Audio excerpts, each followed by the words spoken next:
Hello everybody, welcome to Ademedics channel, and today we'll be talking about a very important topic which we call Circle of Willis. Circle of Willis is a major form of blood supply to the brain. Just like we understand that the brain is highly functional, automatically there has to be some certain network of blood vessels that will supply the brain with blood, and that is when Circle of Willis come into play. Now, let's dive deep into the world of Circle of Willis now.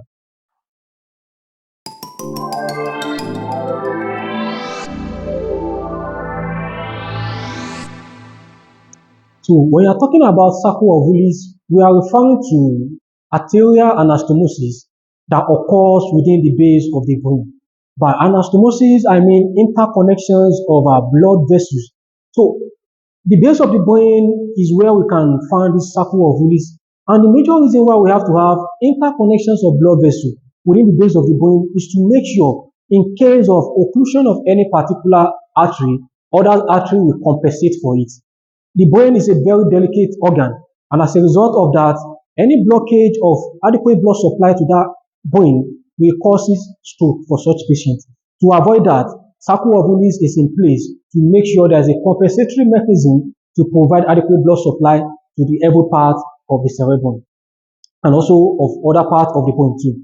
And then we'll be focusing our attention on two major parts, the anterior part and the posterior part. The anterior part and the posterior part.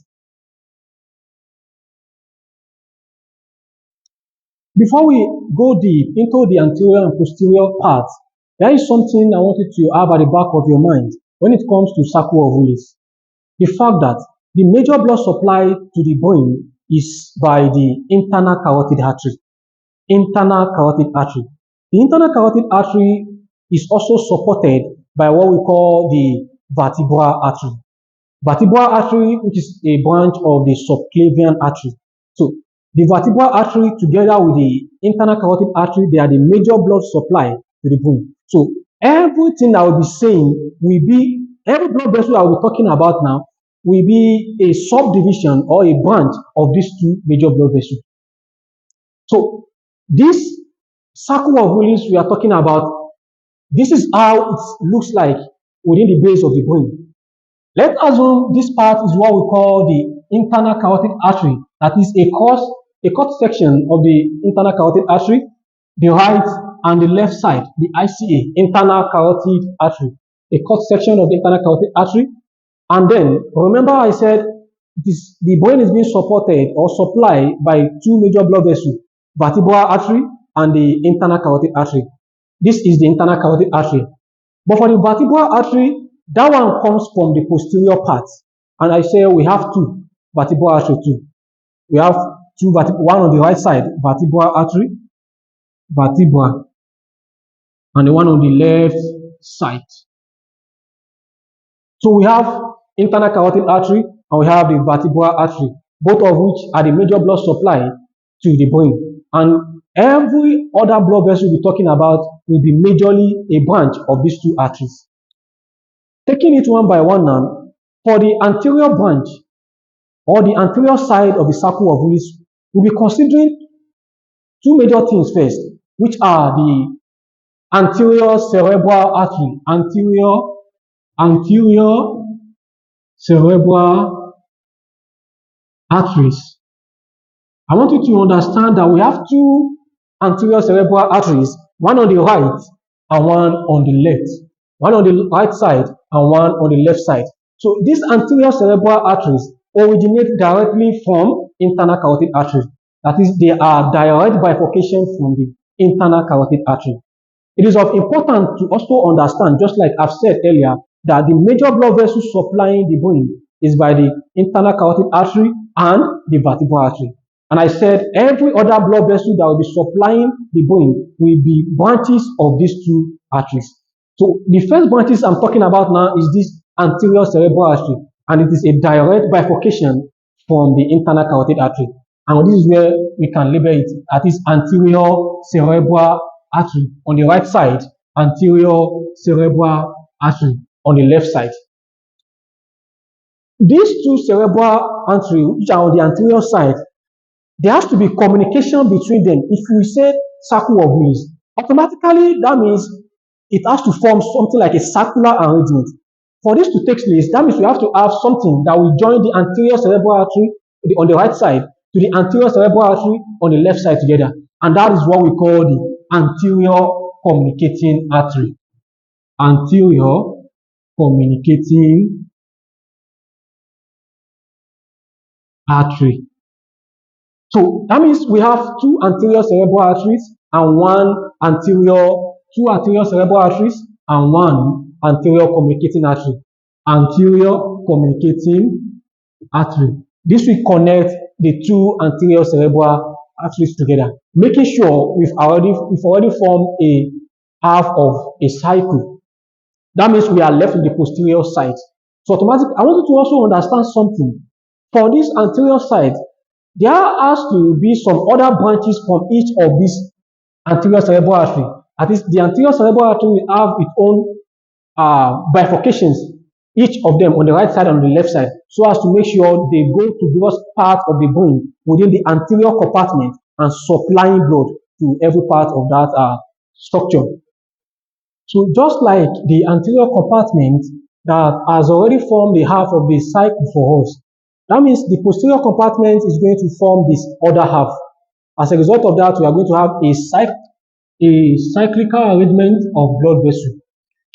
And for this posterior compartment, I want you to understand, just like I've said earlier, that the major blood supply to the brain is by the internal carotid artery and the vertebral artery. And arising from the internal carotid artery is what we have the anterior cerebral artery. For the vertebral artery now, we'll be focusing our attention majorly on vertebral arteries at this point in time. Vertebral artery enters the brain through the posterior compartment now.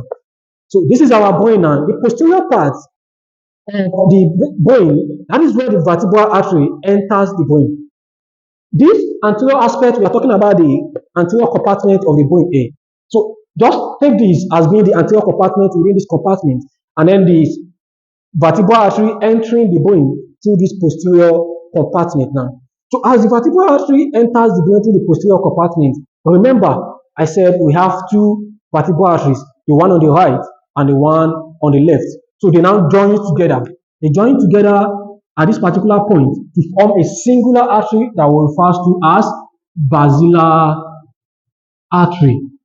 Basilar artery. So the union of the right and left vertebral artery is what forms the basilar artery.